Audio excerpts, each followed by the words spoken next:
আসসালামু আলাইকুম। I am Saikat real boy channel থেকে আপনাদেরকে সুস্বাগতম জানিয়ে নতুন আরেকটি ভিডিও নিয়ে আপনাদের সামনে হাজির হলাম। আজকে আমি কি নিয়ে ভিডিও করছি দেখতে পাচ্ছেন, অস্ট্রিয়া দেশ সম্পর্কে তার প্রয়োজনীয় তথ্য নিয়ে আজকে আপনাদের সামনে উপস্থিত হলাম। তো চলুন অস্ট্রিয়া সম্পর্কে জেনে নিই। অস্ট্রিয়া একটি সংসদীয় গণতন্ত্র। এখানে 9টি ফেডারেল রাজ্য রয়েছে। এটি ইউরোপের 6টি রাষ্ট্রের অন্যতম, যারা স্থায়ীভাবে নিরপেক্ষতা ঘোষণা করেছে। অস্ট্রিয়া 1955 থেকে জাতিসংঘের এবং 1995 থেকে ইউরোপীয় ইউনিয়নের সদস্য। অস্ট্রিয়া অতীতে হাবসবুর্গ রাজাদের অধীনস্থ একটি বিস্তৃত শক্তিশালী সাম্রাজ্যের প্রাণকেন্দ্র ছিল। ভিয়েনা ছিল সেই সাম্রাজ্যের রাজকীয় রাজধানী। ভিয়েনা এখনো বিশ্বের অন্যতম প্রধান শহর হিসেবে আদৃত। প্রিয় দর্শক, এর রাজকীয় রূপ অসাধারণ, বারুক স্থাপত্য, সঙ্গীত ও নাট্যকলা জগৎই খ্যাত। ভিয়েনা বর্তমানে অস্ট্রিয়ার বৃহত্তম শহর ও রাজধানী। চলুন অস্ট্রিয়ার ইতিহাস সম্পর্কে জেনে নিই। অস্ট্রিয়ার ইতিহাস 976 সালে শুরু হয়। ওই বছর লিওপোল্ড ফন বাবেনবের্গ বর্তমান অস্ট্রিয়া এলাকার বেশিরভাগ অংশের শাসকে পরিণত হন। 1276 সালে রাজা প্রথম রোডলফ হাবসবুর্গ বংশের প্রথম রাজা হিসেবে অস্ট্রিয়ার শাসক হন। চলুন অস্ট্রিয়ার নদী সম্পর্কে আলোচনা করি। এরপরে আছে আল্পস পর্বতমালা, মোহনীয় অরণ্য সম্পর্কে আলোচনা করব। তো চলুন, দানিউব নদী দক্ষিণ পশ্চিম জার্মানির ডোনাউসিংয়ের কাছ থেকে উৎপত্তি লাভ করে অস্ট্রিয়ার ভিতর দিয়ে পূর্ব মুখে প্রবাহিত হয়ে কৃষ্ণ সাগরে পতিত হয়েছে। আল্পসের উত্তরের ইন নদী, শালজাক নদী ও এন্স নদী দানিউব উপনদী। অন্যদিকে আল্পসের দক্ষিণে অর্থাৎ মধ্য ও পূর্ব অস্ট্রিয়ার গাইন নদী, ব্রানা নদী, মোর্স নদী ও মুরা নদী সার্বিয়াতে গিয়ে দানিউবে পতিত হয়েছে।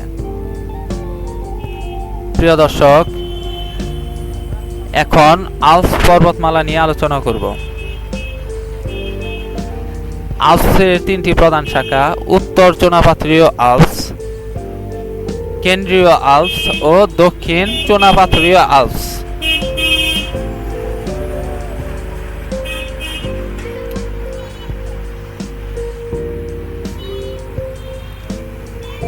অস্ট্রিয়া পশ্চিম থেকে পূর্ব জুড়ে বিস্তৃত।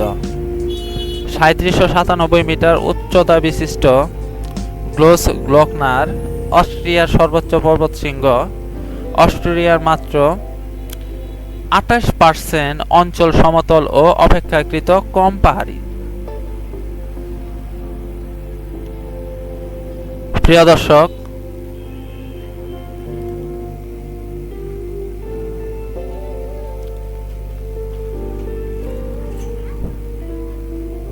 বোহেমীয় অরণ্য সম্পর্কে এখন আলোচনা করব।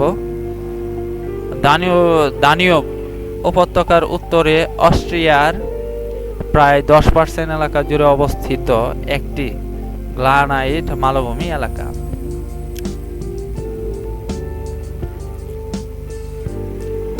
বোহেমীয় অরণ্য অস্ট্রিয়ার বিস্তৃত এলাকা জুড়ে এর বিস্তার লাভ করেছে।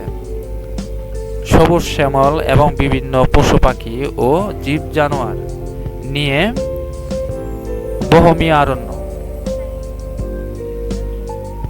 সেখানে আছে উঁচু উঁচু গাছপালা ও বিভিন্ন ধরনের ঔষধালয় বা ঔষধি গাছ।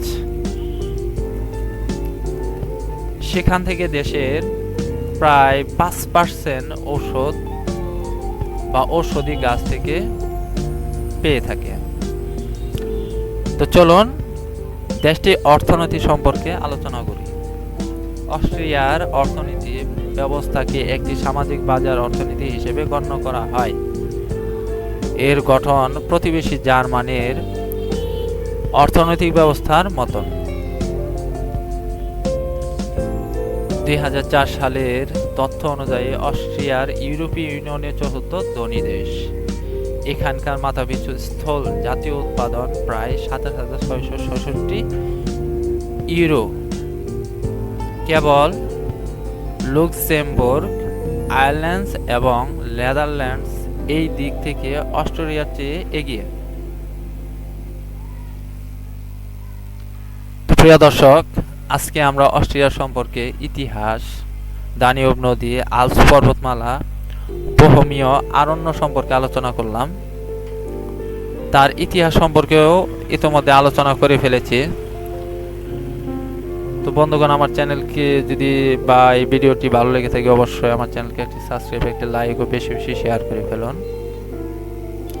কিছুক্ষণের মধ্যে বিদায় নেব। তো বিদায় নেওয়ার আগে সকলের সুস্বাস্থ্য কামনা করি এবং আমার জন্য উইশ করবেন আমি যেন নতুন নতুন ভিডিও নিয়ে আপনাদের সামনে হাজির হতে পারি এবং আমাকে কমেন্টস করে জানিয়ে দেন কি ধরনের ভিডিও আপনাদের সামনে আপলোড করব। তো ধন্যবাদ সবাইকে। খোদা হাফেজ। আসসালামু আলাইকুম।